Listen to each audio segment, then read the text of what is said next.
जय हिंद दोस्तों। आज की क्लास में हम ट्रिग्नोमेट्रिक आइडेंटिटी स्टार्ट कर रहे हैं और हम स्टार्ट करेंगे कंपाउंड एंगल से। कंपाउंड एंगल्स का मतलब जैसे कि आप वैल्यू कैलकुलेट करना चाहते हो साइन ए प्लस बी की, साइन ए माइनस बी की, कॉस ए माइनस बी की, टैन ए प्लस बी की, इस तरीके की वैल्यूज़ जब हम कैलकुलेट करना चाहते हैं तो ये ए plus B, A minus B, इनको हम क्या बोलते हैं? कंपाउंड एंगल्स बोलते हैं। ठीक है, तो आज की क्लास में हम कुछ आइडेंटिटीज़ के बारे में बात करेंगे। एक दो आइडेंटिटी मैं आपको प्रूव करके भी दिखा देता हूँ ताकि आपको ना लगे कि भाई याद करवा रहा है सब कुछ। ठीक है, पर उससे इम्पॉर्टेंट ये है कि हम करेंगे कुछ क्वेश्चंस। ठीक है, तो क्वेश्चन के ज़रिए ज़्यादा मैथमेटिक्स ऑफ कोर्स अपने को समझ में आ पाएगी। तो यहाँ पे मैं लिख देता हूँ कंपाउंड एंगल्स। क्या लिख देता हूँ? Compound angles. Compound angles trigonometric identities का ही पार्ट है। तो पहला हम देख लेते हैं कि कॉस ए माइनस बी किससे इक्वल है, क्योंकि अगर हम ए के कोस ए माइनस बी की वैल्यू कैलकुलेट कर पाएंगे तो बाकी की सारी वैल्यूज़ हम इसी से रिलेट करके या तो ट्रिग्नोमेट्रिक फंक्शंस का इस्तेमाल करके या फिर किसी और चीज़ का इस्तेमाल करके हम इसी के ज़रिए बाकी सारी वैल्यूज़ आराम से कैलकुलेट कर सकते हैं, बाकी सारी आइडेंटिटीज़ आराम से डराइव कर सकते हैं। ठीक है, तो एक बार कॉस ए प्लस बी की वैल्यू हम देखते हैं किसके इक्वल होती है। It is equal to cos A cos B plus sine A sine B. ठीक है, तो एक बार देखते हैं किस हिसाब से ये निकल के आई है। ठीक है, तो यहाँ पे अपने पास क्या है, सपोज़ एक सर्कल है और सर्कल का रेडियस है 1 सपोज। ठीक है, कुछ भी ले सकते हो वैसे तो निकल तो आएगा ही कार्यक्रम। ठीक है, इसको मैंने 4 क्वाड्रेंट्स में डिवाइड कर दिया। ठीक है, तो अगर मैं इस वाले पॉइंट की बात करूं, यहाँ पे हम क्या करते हैं, एक एंगल ले लेते हैं। इस पॉइंट की भी बात कर लेंगे, कोई नहीं। This point will B 1,0 of course. ठीक है, एक्स की क्योंकि रेडियस 1 लिया है ना भाई। मैं यहाँ पर एक एंगल लेता हूँ ए, या सपोज बी एक एंगल ले लेता हूँ। ये एंगल क्या है? बी है। ठीक है, तो अगर मैं पूछूँ कि आपसे कि ये पॉइंट कितना होगा, तो आप कहोगे sir this point will be cos B comma sine B. अगर आपको ये समझ में नहीं आ रहा किस हिसाब से लिख दिया तो ये भी मैं समझा देता हूँ, टेंशन की कोई बात नहीं है।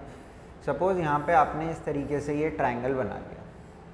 ठीक है, ये एंगल क्या है? बी है, ये रेडियस क्या है? 1 है ना। अगर मैं आपसे पूछूं कि साइन बी की वैल्यू कितनी है, तो आप कहोगे भाई परपेंडिकुलर अपॉन में हाइपोटेनस। तो यहाँ से परपेंडिकुलर की वैल्यू कितनी आ गई? Sine B, sine B. इसी तरीके से मैं आपसे पूछूं कि कॉस बी की वैल्यू कितनी है, तो आप कहोगे बेस अपॉन में हाइपोटेनस। तो यहाँ से बेस की वैल्यू कितनी आ गई? Cos B. ठीक है, ठीक है, तो यहाँ से आप देख सकते हो कि ये बेस कितना है, यानी कि एक्स एक्सिस की वैल्यू कितनी है? कॉस बी, वही मैंने लिखी। और जो हमारी ये वाई एक्सिस की वैल्यू है, यानी कि ऑर्डिनेट बोलते हैं जिसको, ये कितनी है हमारे पास? परपेंडिकुलर की वैल्यू, तो ये कितनी हो गई? साइन बी हो गई। तो ये सब मेरे को लगता है आपको पहले से मालूम होगा, नहीं मालूम तो अभी तो पता चल ही गया होगा। ठीक है, कोई बात नहीं भाई। देखो इधर, अगर मैं यहाँ पर एक एंगल और ले लूँ, एक एंगल और ले लेता हूँ। सपोज़ ये एंगल ले लिया मैंने ए, ये पीले वाला एंगल ए है। इधर लिख देता हूँ थोड़ा छोटे में, ये एंगल क्या हो गया? ए हो गया। ठीक है, तो अगर मैं इसकी ये कोऑर्डिनेट्स लिखना चाहूँगा तो ये क्या होगा? कॉस कॉमा साइन है, तो यहाँ पे भी क्या हो जाएगा? कॉस ए कॉमा साइन है, सेम वे में। ठीक है, ये हमारा क्या हो गया? कॉस ए कॉमा साइन हो गया। अगर मैं आपसे एक बात पूछूँ कि भाई ये एंगल कितना है, ये एंगल कितना है, तो आप कहोगे सर ए ये है, बी ये है, तो ये एंगल जो रेड वाला आपने मार्क करा है this must be A minus B. This is very basic geometry. अगर ये पूरा एंगल ए है, इसमें से आपने ये हटा दिया, तो ये जो बचा हमारे पास, ये ऑफ कोर्स क्या होगा? ए माइनस बी के इक्वल होने वाला है। तो मैंने कहा कि क्या मैं ए माइनस बी एंगल यहाँ से मार्क करके भी ड्रॉ कर सकता हूँ? तो आप कहोगे कर ले भाई, क्या दिक्कत है। तो मैंने यहाँ पे सपोज़ एक एंगल मार्क करा ए माइनस बी और इसको इस तरीके से ड्रॉ कर दिया। ये जो अजीब सा कलर दिख रहा है, this angle is A minus B. इधर लिख देता हूँ ए माइनस बी एंगल, अपनी मर्जी से बनाया मैंने। ठीक है, तो ये पॉइंट हमारे क्या होंगे? Cos A minus B comma sign A minus B.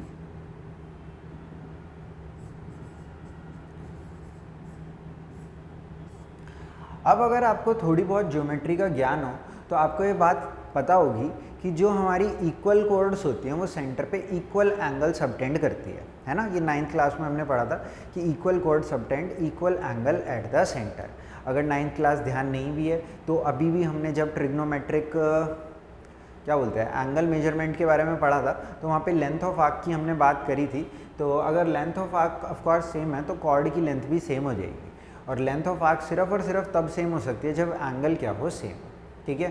तो इसका मतलब ये है कि अगर हमारा ये वाला एंगल a माइनस बी है और ये रेड एंगल भी a माइनस बी है तो ये जो कॉर्ड्स की लेंथ है ये इक्वल होनी चाहिए, यानी कि ये कॉर्ड की लेंथ और ये कॉर्ड की लेंथ क्या होनी चाहिए, इक्वल होनी चाहिए, क्योंकि ये कॉर्ड भी सेंटर पे a माइनस बी सबटेंड कर रही है और पीली कॉर्ड भी ये लाल वाला angle a minus B centre पे सबटेंड करने लग रही है।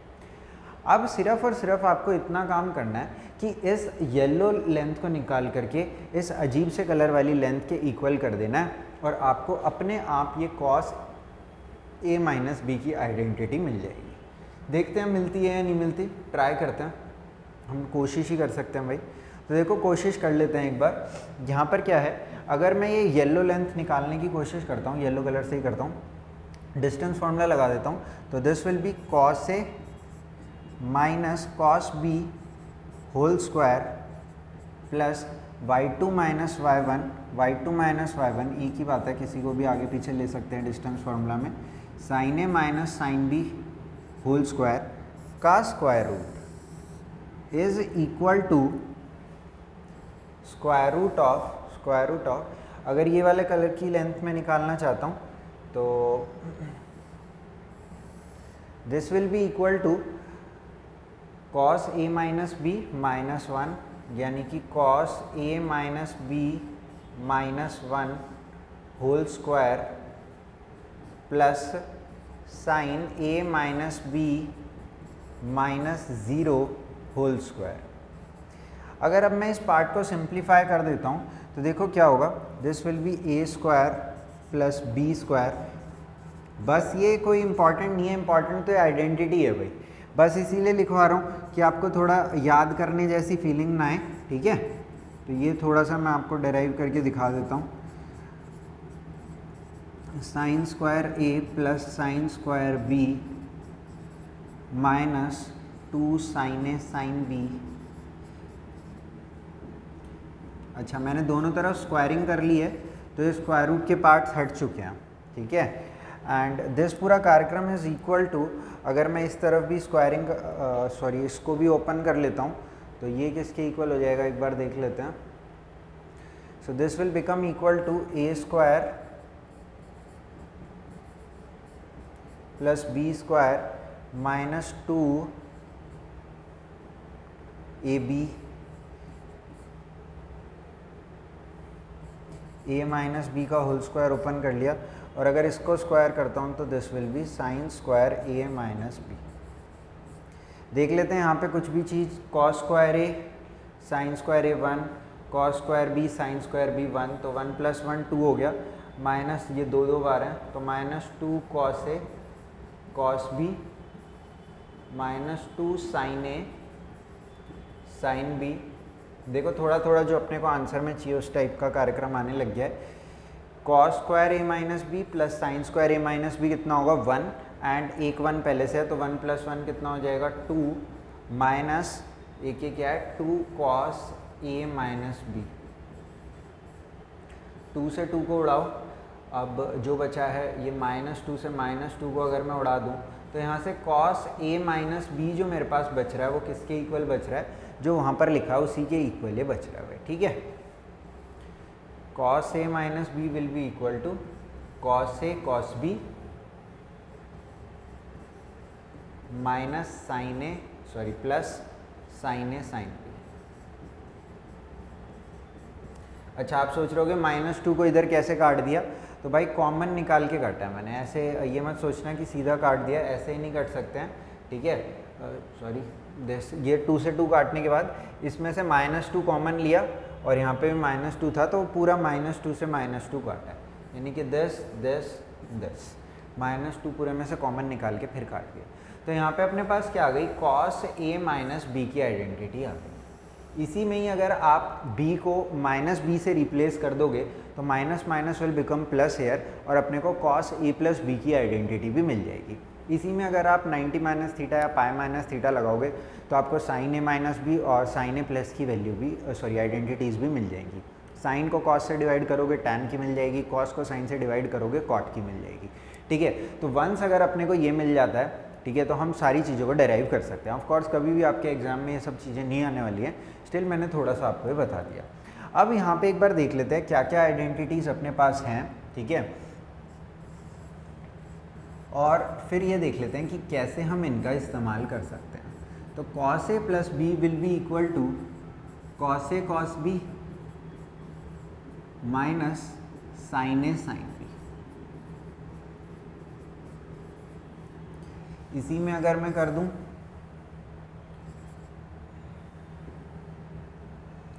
cos a minus B,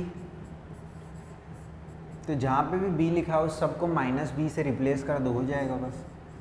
cos a cos of minus B is cos b, तो यहाँ पे कोई फ़र्क नहीं पड़ेगा पर यहाँ पे फ़र्क पड़ेगा और वो फ़र्क बाहर निकल के आ जाएगा sin a sin b, यानी कि नेगेटिव निकल के बाहर आ गया, यहाँ पॉजिटिव हो गया। थर्ड देख लें अगर हम, यानी कि sin a प्लस बी, तो sin a plus B will be equal to sin a cos b plus cos a sin b। और देख लो भाई sin a माइनस बी देख लो, तो इसमें बस b को माइनस बी से रिप्लेस कर दो, तो यहाँ पे तो कोई फ़र्क पड़ने से रहा क्योंकि cos of minus theta is cos theta, पर यहाँ पे फ़र्क पड़ जाएगा sin b, क्योंकि sin of minus theta is minus sin theta, वो माइनस इधर निकल के आ गया। अगर tan a प्लस बी आ जाए तो this will B tan a, इन दोनों को डिवाइड कर दो, cos a प्लस बी को sin a प्लस बी को cos a प्लस बी से डिवाइड कर दो, अपने आप ही आ जाएगा tan a plus tan b upon में 1 minus tan a tan b। इसी तरीके से अगर tan a माइनस बी आ जाए तो b को माइनस बी से रिप्लेस कर दो, और tan of minus theta is minus tan theta, तो देखो ये माइनस बी था तो ये बाहर निकल आया। अब यहाँ पे भी माइनस होगा तो बाहर निकल के आएगा तो प्लस हो जाएगा, समझ गए। इसी तरीके से कॉट की भी देख सकते हो, कॉट भी लिख देता हूँ, आएगी क्या इधर, चलो देखते हैं।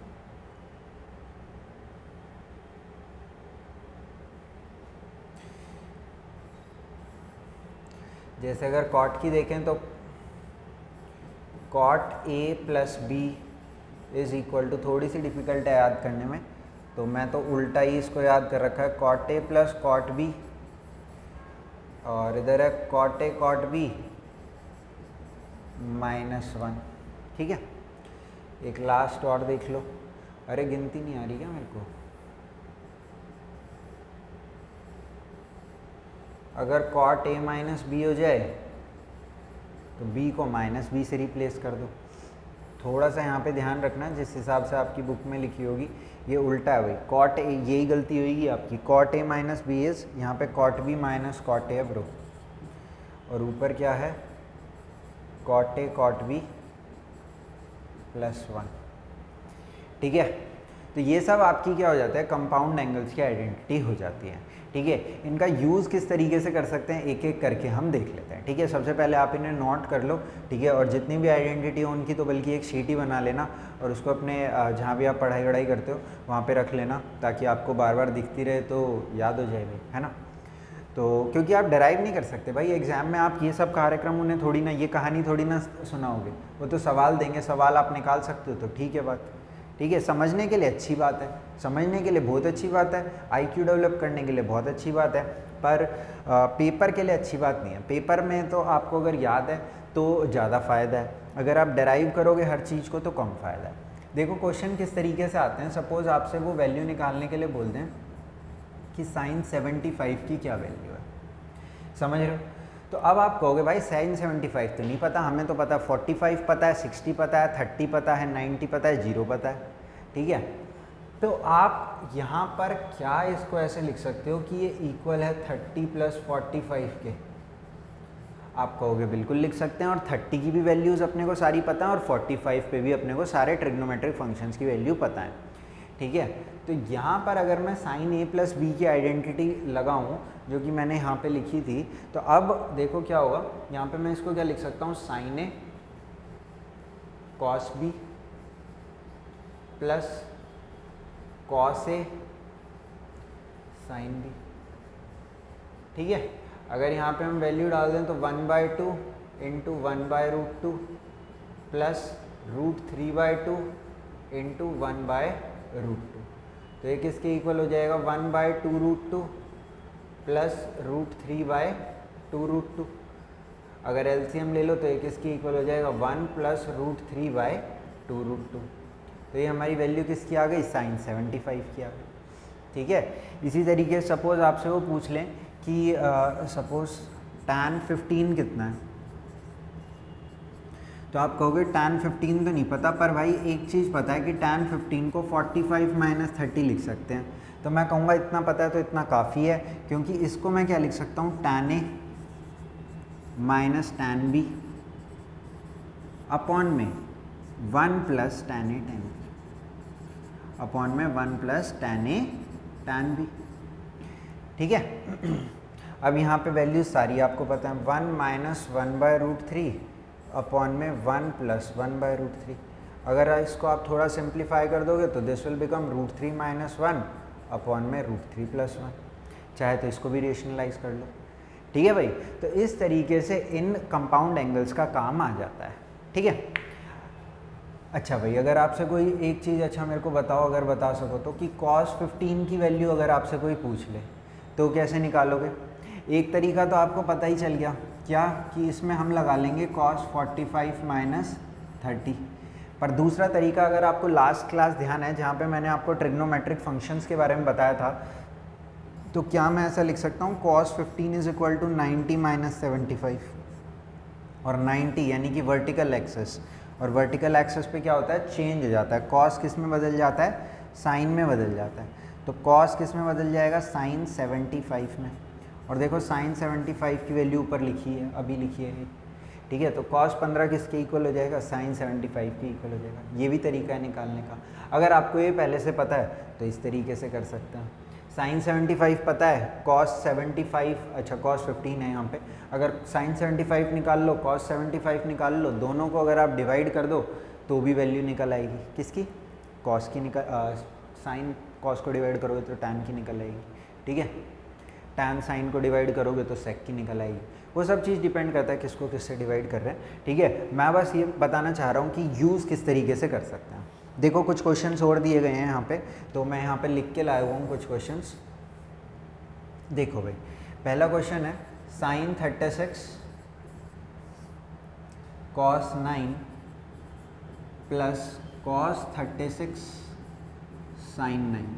अगर आप इसकी वैल्यू कैलकुलेट करनी है, अगर आप इसको पहचान पा रहे हो तो पहचान सकते हो कि ये क्या है, sign A cos b plus cos A sin b। समझ रहे हो बात को, sign A cos b plus cos A sin b। तो ये किसके इक्वल होना चाहिए, ये इक्वल होना चाहिए साइन ए प्लस बी के। अच्छा, कुछ खतरनाक बच्चे भी हैं अपने पास, तो वो कई बार खतरनाक काम कर देते हैं। मैं बताता हूँ, चलो इस क्वेश्चन के बाद बताता हूँ। तो यहाँ पर ये किसके इक्वल हो जाना चाहिए, साइन 36 + 9 के, ठीक है। तो ये इक्वल हो जाना चाहिए साइन 45 के, दैट इज़ 1/√2 के। समझ पा रहे हो बात को, ये हो जाएगा 1/√2 के इक्वल, ठीक है। कई बार इस तरीके से कर देते हैं बच्चे कि sine A plus B is equal to sine A plus sine B. जैसे कि ट्रिग्नोमेट्री नहीं, कोई अलजेब्रा चल रहा हो, ब्रैकेट ओपन करा, साइन कुछ और था, ए प्लस बी कुछ और फंक्शन था और इन्हें मल्टीप्लाई करना था। ऐसा नहीं है भाई, साइन ए प्लस बी पूरा का पूरा एक कंप्लीट फंक्शन है, और अगर इसे आप ओपन करना चाहते हो तो you have to use certain identities, ठीक है। तो ये काम मत कर देना भाई कभी भी। और अच्छा, अब एक क्वेश्चन आप करके दिखाओ। मैं सच में नहीं करूँगा, सच में बिल्कुल भी नहीं करूँगा इस क्वेश्चन को। cos 47 cos 13, आप पहचानो किसकी आइडेंटिटी है ये, और इसका आंसर मेरे को बताओ क्या आएगा, ठीक है। लिख करके बताना, मैं नहीं कर रहा भाई इसको, सच में नहीं करूँगा, ठीक है। Cos A cos B minus sine A sine B, जो यहाँ पे वो यहीं है, यहाँ पे जो यहाँ पे वो यहाँ पे, कर लोगे इसे। देखो किस चीज़ की आइडेंटिटी बन रही है और इसको सॉल्व करने की कोशिश करो, ठीक है। देखो भाई, ट्रिग्नोमेट्रिक फंक्शंस के बारे में तो लास्ट क्लास में मैंने आपको बता ही दिया था। तो ट्रिग्नोमेट्रिक फंक्शंस और आइडेंटिटीज़ का एक साथ इस्तेमाल करवा के हमसे कुछ क्वेश्चन करवाना चाह रहे हैं। कॉस ए की वैल्यू दी है और अपने को वैल्यू दी है कॉट बी की, क्या क्या, ये वैल्यू दे रखी है। यहाँ पे और भी जानकारी है अपने पास कि ए सेकंड क्वाड्रेंट में है और बी थर्ड क्वाड्रेंट में है। ए सेकंड में है तभी तो देखो यहाँ पे कॉस नेगेटिव हो गया, और बी किस में है, थर्ड में, ये पॉजिटिव है क्योंकि थर्ड में टैन कॉट क्या रहते हैं, पॉजिटिव रहते हैं। और वैल्यू किसकी पूछी है, साइन ए प्लस बी की वैल्यू पूछ रखी है। तो यहाँ पे आइडेंटिटी भी लगानी पड़ेगी, और जो लास्ट क्लास में हमने ट्रिग्नोमेट्रिक फंक्शंस का पार्ट पढ़ा था उससे भी अपने को थोड़ा सा मदद लेनी पड़ेगी। तो ये क्या होगा, साइन ए, जितने भी क्वेश्चन मैं आज करा रहा हूँ वैसे ज़्यादातर जो ट्रिग्नोमेट्रिक आइडेंटिटीज़ के क्वेश्चन होते हैं उसमें मल्टीपल आइडेंटिटीज़ एक साथ लग रही होती हैं भाई, ठीक है। पर मैंने कोशिश करी है कि आज की क्लास में जो भी क्वेश्चन आपको कराऊँ वो मतलब कि थोड़े से आइसोलेटेड टाइप हों, जो कंपाउंड एंगल हैं सिर्फ और सिर्फ उन्हीं से रिलेटेड हो, ठीक है। क्योंकि अभी आपको मैंने यही 8 आइडेंटिटी पढ़ाई हैं। अगली क्लास में जब मैं आइडेंटिटीज़ का पोर्शन लूँगा then I have the freedom to use these 4 identities also. मतलब इन 8 आइडेंटिटीज़ को भी अगर वो बीच में कहीं पे किसी क्वेश्चन में आ रही हैं तो वो क्वेश्चंस भी मैं डाल दूँगा, क्योंकि अब तो आप ये पढ़ चुके हो, ठीक है। Sign A cos B plus cos A sine B, तो इसके अंदर अपने पास किस किस चीज़ की वैल्यू है, कॉस ए की वैल्यू है और कुछ वैल्यू नहीं है भाई यहाँ पे। तो चलो कोई नहीं, एक एक करके दोनों का मैं ट्रायंगल बना के करूँगा भाई, मैं आइडेंटिटी तो लगाने नहीं वाला। तो कॉस है तो ये बेस हो गया, और ये क्या हो गया, हाइपोटेनस। पाइथागोरस थ्योरम लगाओ तो ये कितना आ गया, 5 आ गया, ठीक है। सीधा वैल्यू डालेंगे यार, ठीक है, लिखेंगे नहीं ज़्यादा।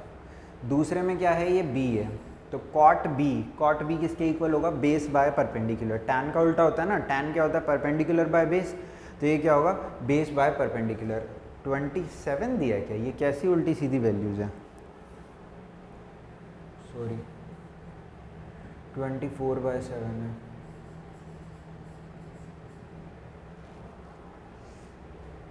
तो ये क्या अपने पास भाई यहाँ पे 24 और ये क्या है 7, तो 24 इज़ 576, दिस इज़ 49, ऐड करोगे 625, तो ये कितना हो गया, 25 हो गया। डायरेक्ट वैल्यू डालेंगे भाई, ठीक है। ये ध्यान रखना कि ये कौन से क्वाड्रेंट में है, थर्ड में है ये, और ये ऊपर वाला भाई कौन से में है, सेकंड में है। तो उस हिसाब से पॉजिटिव नेगेटिव का थोड़ा सा अपने को ध्यान रखना पड़ेगा, कोई बात नहीं, सीधा लिखेंगे।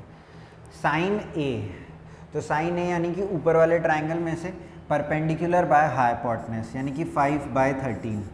कौन सा क्वाड्रेंट, सेकंड में साइन पॉजिटिव होता है, कोई इशू नहीं है। देन कॉस बी यानी कि इधर आना है अपने को, बी एंगल यहाँ पे है, बेस बाय हाइपोटेनस, ठीक है। और यहाँ पे कौन सा क्वाड्रेंट है, थर्ड, तो कॉस क्या रहेगा, नेगेटिव रहेगा, प्लस कॉस ए, तो कॉस ए की तो डायरेक्ट -12/13 दी है। और साइन बी इज 7/25, 7/25, और कौन सा क्वाड्रेंट है, थर्ड, तो ये क्या रहेगा, नेगेटिव रहेगा। आई होप अब ये कैलकुलेशन सिंपल है, आप इसको आसानी से कर लोगे, ठीक है। काटना मत इसे ना, 525 को काटना मत, एलसीएम लेने में आसानी रहेगी आपको, ठीक है। कर दूँ, नहीं यार आप कर लो, चलो कर देता हूँ लो। 325 आ गया, ये मल्टीप्लाई नीचे करके, सही बोल रहा हूँ ना ब्रो, 25, 200, 300, ठीक है। और ये कितना आ गया, -120, और ये कितना आ गया 84, क्या 70, 84, तो ये कितना हो जाएगा 16 -36/325।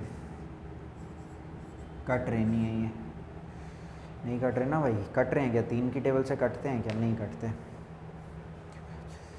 ठीक है भाई। तो ये इसका आंसर आ जाएगा, क्लियर। अच्छा भाई आगे चलते हैं, क्वेश्चंस को छोड़ देखते हैं, क्योंकि आप क्वेश्चंस ही करने हैं भाई, ताकि आप इसके साथ क्या हो जाओ, कंफर्टेबल हो जाओ। देखो क्वेश्चन दिया है cos 11 प्लस sin 11, अरे वाह बढ़िया सवाल है। cos 11 माइनस साइन 11। तो मल्टीपल तरीके से इस क्वेश्चन को हम कर सकते हैं, इज इक्वल टू tan 56 के बराबर अपने को प्रूव करना। तो देखो अपने को अच्छा ओके, मल्टीपल तरीके से कर सकते हैं, पर जो आइडेंटिटी अभी तक हमने पढ़ी है उससे हम इसे एक ही तरीके से कर सकते हैं। वरना एक आइडेंटिटी होती है जिसमें cos a plus cos b होता है, अभी हमने नहीं पढ़ी है। हमने पढ़ी है cos a प्लस b, हमने अभी नहीं पढ़ी है cos a plus cos b। ये भी काफ़ी यूज़फुल आइडेंटिटीज़ होती हैं, ठीक है। sin a plus sin b, cos a minus cos b, sin a minus sin b, तो ये अभी नहीं पढ़ी है, तो कोई नहीं, दूसरे तरीके से देख लेते हैं। देखो भाई यहाँ पे मैं क्या कह रहा हूँ, cos 11 से पूरे को डिवाइड कर दो, इससे क्या होगा अभी पता चलेगा आपको। cos 11 से हर टर्म को, न्यूमरेटर और डेनोमिनेटर की हर टर्म को क्या कर रहा हूँ, cos 11 से डिवाइड कर रहा हूँ।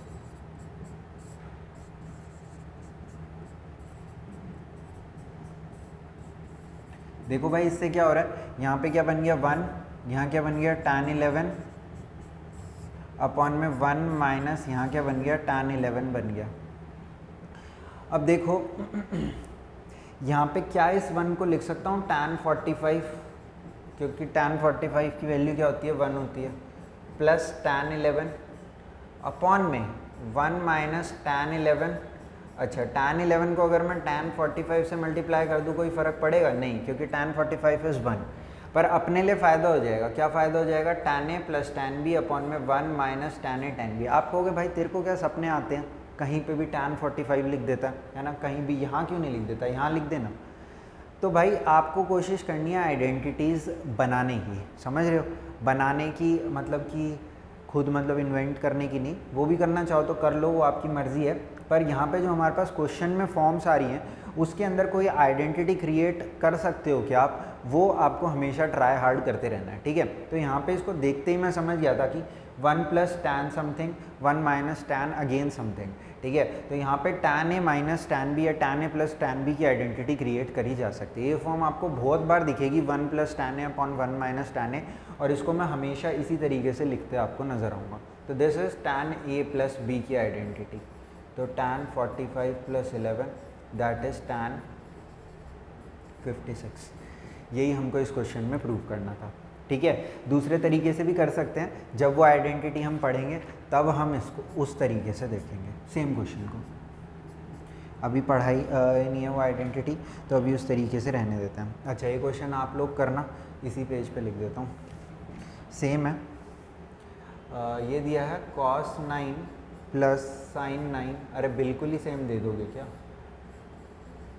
सेम ज़्यादा सेम ले आया मैं, कोई नहीं तभी भी आप करना। ये इक्वल हो रहा होगा tan 54 के,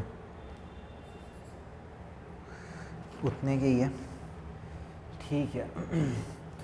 चलो भाई कुछ और क्वेश्चन देख लेते हैं। यहाँ पे एक क्वेश्चन में दिया है कि tan a की वैल्यू दे रखी है अपने को, tan a की वैल्यू दे रखी है कितनी 5/6, और tan b की वैल्यू दे रखी है 1/11, और पूछा क्या है कि a प्लस b की वैल्यू बता दो कितनी है।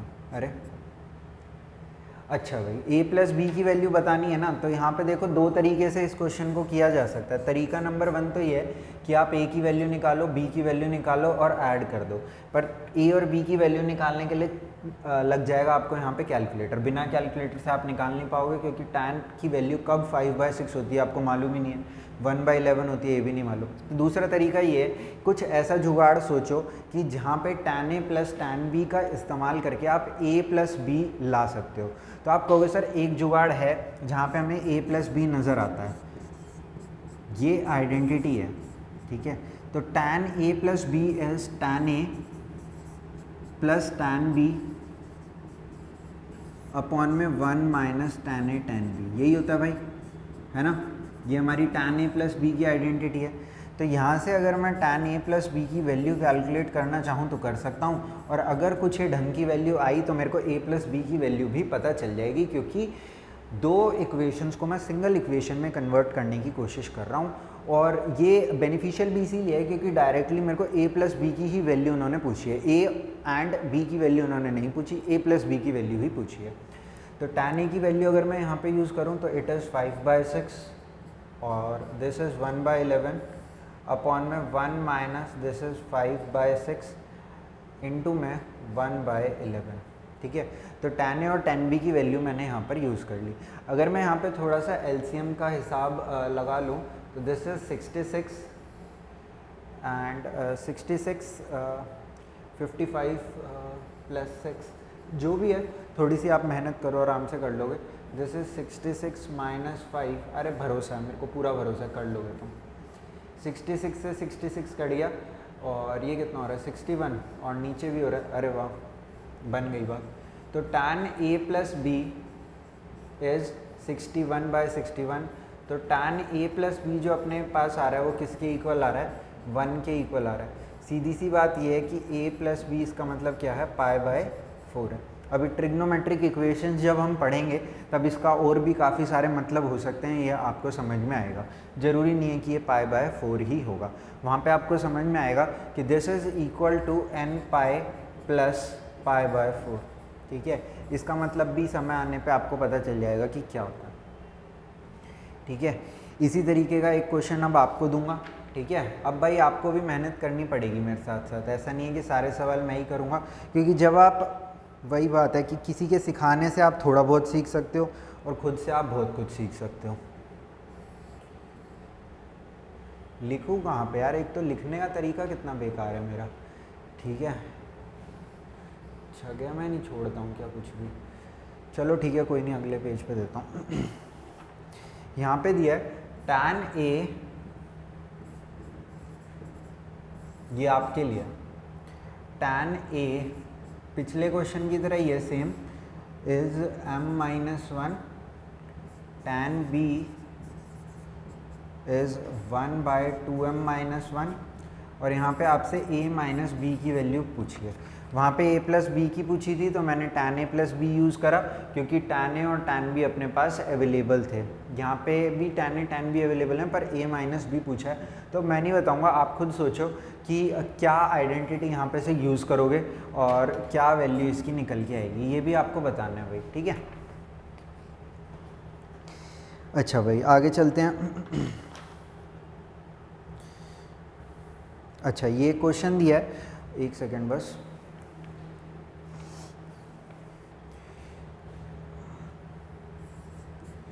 ये क्वेश्चन दिया है, इसके अंदर दिया है tan A is equal to x times of tan B। सीधे सीधे डायरेक्ट क्वेश्चन मैं करा नहीं रहा हूँ भाई, ठीक है। मतलब कि थोड़ा सा आप मतलब समझ रहे हो ना, दिमाग लगा पाओ, उसी टाइप के सारे क्वेश्चंस लगा रहा हूँ जो थोड़ा सा हट के हों।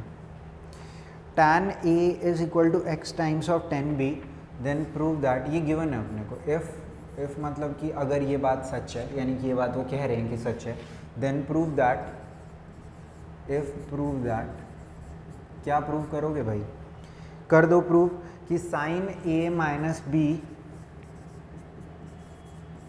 Upon sine A plus B जो है हमारा, ये इक्वल है x माइनस 1/x+1 के।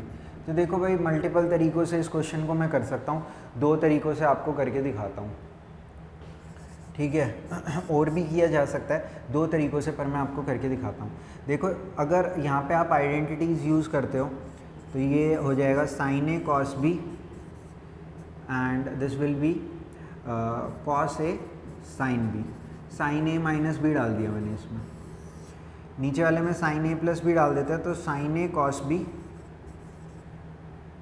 Plus cos A sine B। पता है मेरे को गलत लगा दिया मैंने साइन A, कोई नहीं, कर देता हूँ, ठीक कर देता हूँ, बुरा मत माना करो तुम, ठीक है। Sine A cos B minus cos A sine B upon में sine A cos B plus cos A sine B, ठीक है भाई। तो देखो अपने को इनमें से कुछ मालूम है नहीं, जो यहाँ पे कहानी लिखी है, अपने को क्या मालूम है, tan A tan B मालूम है, और यहाँ से चलो अच्छा एक बात तो मालूम है कि tan A upon tan B जो है ये x के इक्वल है, ये बात अपने को मालूम है, ठीक है। इसको साइन कॉस में कन्वर्ट कर लूँ क्या,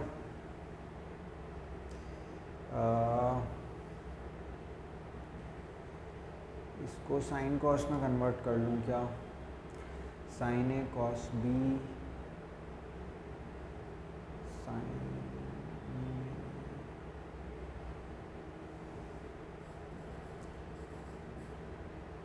कॉस ए साइन बी से ऊपर नीचे डिवाइड कर रहा हूँ मैं, देख ही जाएगी, देखते हैं जो भी होगा देख ही जाएगी, कोई बात नहीं, ठीक है। ऊपर नीचे मैं डिवाइड कर रहा हूँ, भूल गया किस चीज़ से करने के लिए कही थी अभी अभी मैंने, रुको अभी दोबारा सोच लेंगे भाई। tan ए tan बी बनाने की कोशिश कर रहा हूँ, साफ सीधी बात है और कुछ नहीं है, ठीक है। तो यहाँ पे cos ए और sin बी से डिवाइड कर रहा हूँ, तो इधर भी करना पड़ेगा cos A sin B, dividing numerator and denominator by cos A sin B, इधर भी करना पड़ेगा। स्प्लिट करके डायरेक्ट लिख लेता हूँ, वैसे एक एक करके लिखना चाहिए, पहले कि पूरे से डिवाइड किया देन स्प्लिट करना चाहिए, एक साथ लिख लेता हूँ। स्टेप्स गायब करने की निंजा टेक्निक है भाई ये, पर कभी कभी स्टेप्स गायब करने के चक्कर में ना 5 नंबर गायब हो जाते हैं जब क्वेश्चन गलत हो जाता है ना, तो कोई नहीं, जब तक मजबूरी ना हो तब तक यार लिख लिया करो पूरा। कैंसिल कैंसिल कैंसिल कैंसिल, ये अपना हो गया tan A sin B by cos B is tan B -1 upon में ये अगेन हो गया tan ए और सेम तरीके से sin B by cos B tan B हो गया +1। तो ये किसके इक्वल हो जाएगा, tan A by tan B is x -1, tan A by tan B is x +1। यही हमें इस क्वेश्चन में प्रूव करना था, ठीक है। तो दिस इज़ वन मेथड। दूसरा method is using C and D. अगर आपको पता है तो आप जो गिवन है इसी से निकाल सकते हो। तो सी एंड डी में क्या करते हैं, जो न्यूमरेटर होता है इसमें हम क्या कर सकते हैं, डेनोमिनेटर एक बार ऐड कर सकते हैं या सब्ट्रैक्ट कर सकते हैं, और न्यूमरेटर में से ही एक बार हम डेनोमिनेटर ऐड कर सकते हैं। पर ये काम दोनों तरफ करना पड़ेगा, यानी कि इधर भी x -1 x +1 आपको करना पड़ेगा। न्यूमरेटर में डेनोमिनेटर सब्ट्रैक्ट किया, न्यूमरेटर में डेनोमिनेटर ऐड किया, दोनों तरफ, ठीक है। अब इसको साइन कॉस में बदलोगे यही आ जाएगा। तो this is yellow one is method 2। तो इस तरीके से भी इस क्वेश्चन को अप्रोच किया जा सकता है, ठीक है। एक क्वेश्चन लास्ट और लेते हैं भाई। In this question direct prove करने के लिए कुछ बोल रहे हैं, प्रूव दैट